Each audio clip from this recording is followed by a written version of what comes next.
নমস্কার বন্ধুরা, মাই রোজ গার্ডেনে আপনাদেরকে অনেক অনেক স্বাগতম।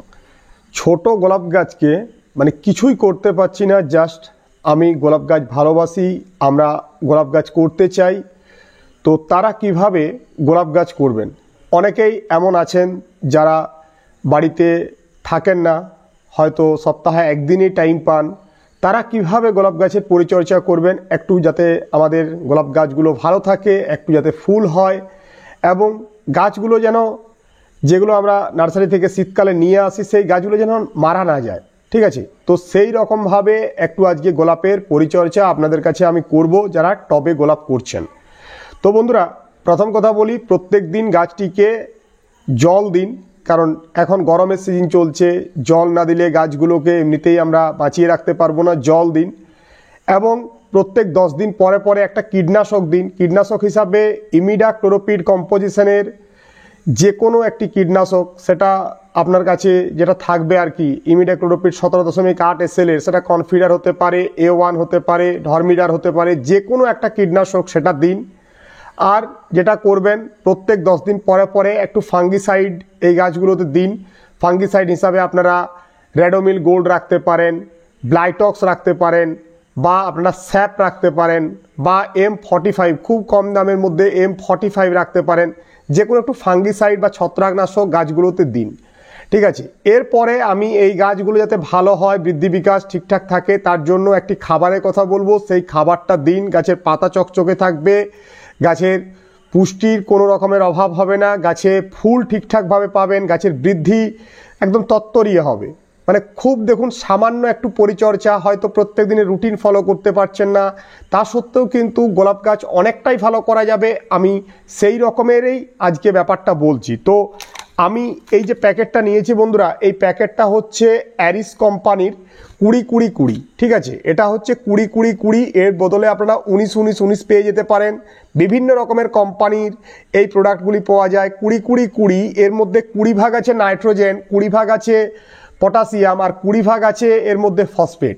ঠিক আছে বন্ধুরা, তো এই তিনটি জিনিস হচ্ছে আমাদের গাছের বৃদ্ধির জন্য ভীষণ দরকার। গাছে নাইট্রোজেন যদি ঠিকঠাকভাবে গাছ পায়, সেক্ষেত্রে গাছের পাতার মধ্যে একটা ভালো গ্লেজ আসবে, গাছের বৃদ্ধি ঠিক হবে।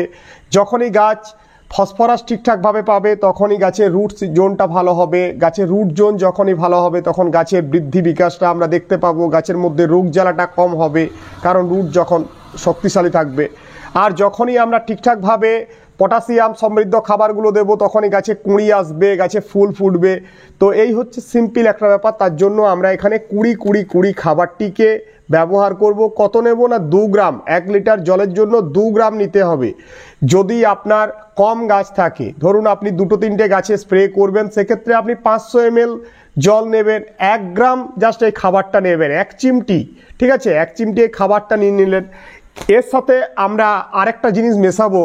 দেখুন বন্ধুরা, এই যে জিনিসটা দেখুন, এটা হচ্ছে অ্যাগ্রোমিন গোল্ড। ঠিক আছে, অ্যাগ্রোমিন গোল্ড।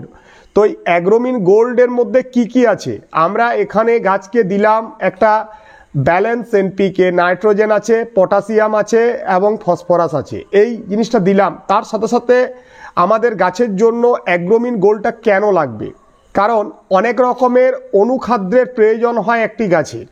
প্রধান খাদ্যের পাশাপাশি অনুখাদ্য যেগুলো, যেমন ধরুন এই যে অ্যাগ্রোমিন গোল্ড, এর মধ্যে কি কি উপাদান আছে, এর মধ্যে আছে বোরন 0.5%, এর মধ্যে আছে জিঙ্ক 5%, এর মধ্যে আছে মলিবডেনাম আছে, এটা আছে 0.25%, কপার আছে, এর মধ্যে কপার নেই আর কি, 0% লেখা আছে। এর মধ্যে ম্যাগনেসিয়াম আছে, ম্যাগনেসিয়ামটাও 0.1%-এর মতো আছে। এর মধ্যে কিছুটা পরিমাণ আয়রন আছে।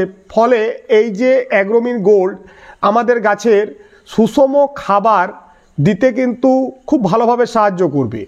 এটা আমরা প্রত্যেক 10 দিন পরে পরে, অর্থাৎ মাসে 3 বার এই খাবারটা, জাস্ট 2 গ্রাম 1 লিটার জলের জন্য, আর তার সাথে সাথে এই অ্যাগ্রোমিন গোল্ড হচ্ছে 1.5 ml 1 লিটার জলের জন্য। ঠিক আছে, নিয়ে ভালোভাবে গাছগুলিতে স্প্রে করব। তো এই সিম্পল যদি পরিচর্যা করি সেক্ষেত্রেও কিন্তু আমরা গোলাপ গাছ করতে পারবো। তাই গোলাপ গাছ হবে না বা হচ্ছে না এরকম ব্যাপার নয়, এইরকম সিম্পলভাবে করার চেষ্টা করুন, তাতে করেও কিন্তু বাড়িতে প্রত্যেক দিন 5টা 10টা করে ফুল আপনারা দেখতে পাবেন। সুন্দর সুন্দর গাছগুলো কিন্তু আপনাকে অনেকটাই মানে মনটা ভালো করে দেবে। তো এরকমভাবে ট্রাই করুন, আর যা কিছু সমস্যা হবে কমেন্ট সেকশনে কমেন্ট করুন, আমি আপনাদের সাথে সবসময় আছি। ধন্যবাদ বন্ধুরা, প্রত্যেকে ভালো থাকবেন, আজ এটুকুই।